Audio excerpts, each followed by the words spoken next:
sa mga nangangailangan po ng coco pit at ng coco fiber. Ito pong machine na ito po yung ginagamit na paggawa po niyan. Lalo na po sa mga lugar na napakarami pong mga bunot ng niyog. Kaysa masayang, pakinabangan po natin. Ipakita ko po sa inyo kung gaano po kabilis gumawa ito ng coco pit at ng coco fiber. Ang kagandahan po ng machine po natin 20 horsepower na po siya at hindi na po kayo mahihirapang humila dahil disusi na po siya. At ang makina po natin, napakalakas po yan. Diesel operated. Try natin, start.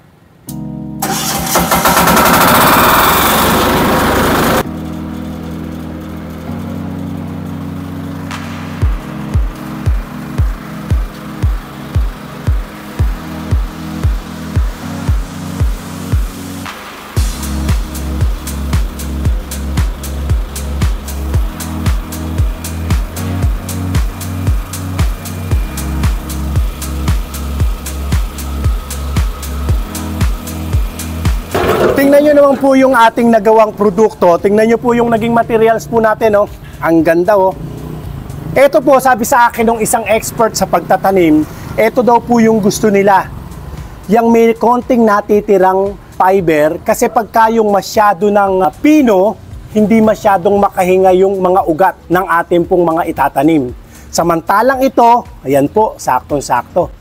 Talagang dumaan sa matagal na trial. Tapos ang mga materyales na ginagamit po natin, puro quality. Tingnan nyo po, linis na linis. Sa iba, ginagawa po ito, materyales sa supa. Mapapansin nyo, pag binuksan natin yung supa nung araw, ganito po yung laman. Yung iba sa mga kama, yung iba sa mga upuan.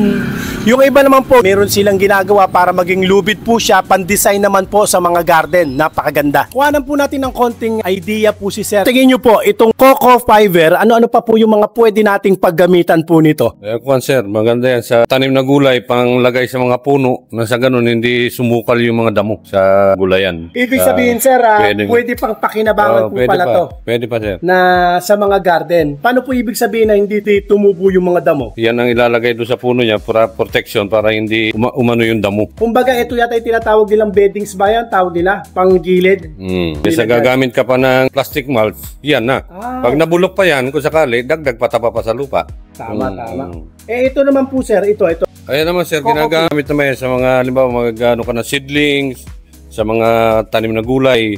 Maganda yan, ang pinakang pataba na rin niya sa halaman. Sa tingin nyo, yung ganito karami na, sa magkano na po yan kung bibilin? Kasi pag bumibili kami, Sir, per sako na binibili namin na... Magkano po per sako? 200 ang halaga, Sir, ng isang sako. 200. Ito, tingnan nyo, ilan lang piraso po yun, tsaka saglit lang. Ito na po yung lumabas. Lalo po siguro kung sunod-sunod yung paglalagay natin, limited lang po yung materials natin kanina.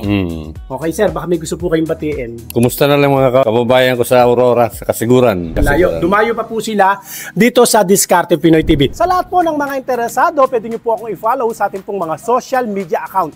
At ang ating cellphone number, naka-flash po dyan sa inyong screen. Sir, maraming salamat po sa pagtitiwala ninyo. Thank you po, man. Thank you, ha. Maraming salamat po sa inyo, mga kadiskarte. Pakishare nyo po yung ating video sa mga kakilala o sa mga kamag-anak po ninyo na nangangailangan ng ganitong machine. Salamat po. God bless.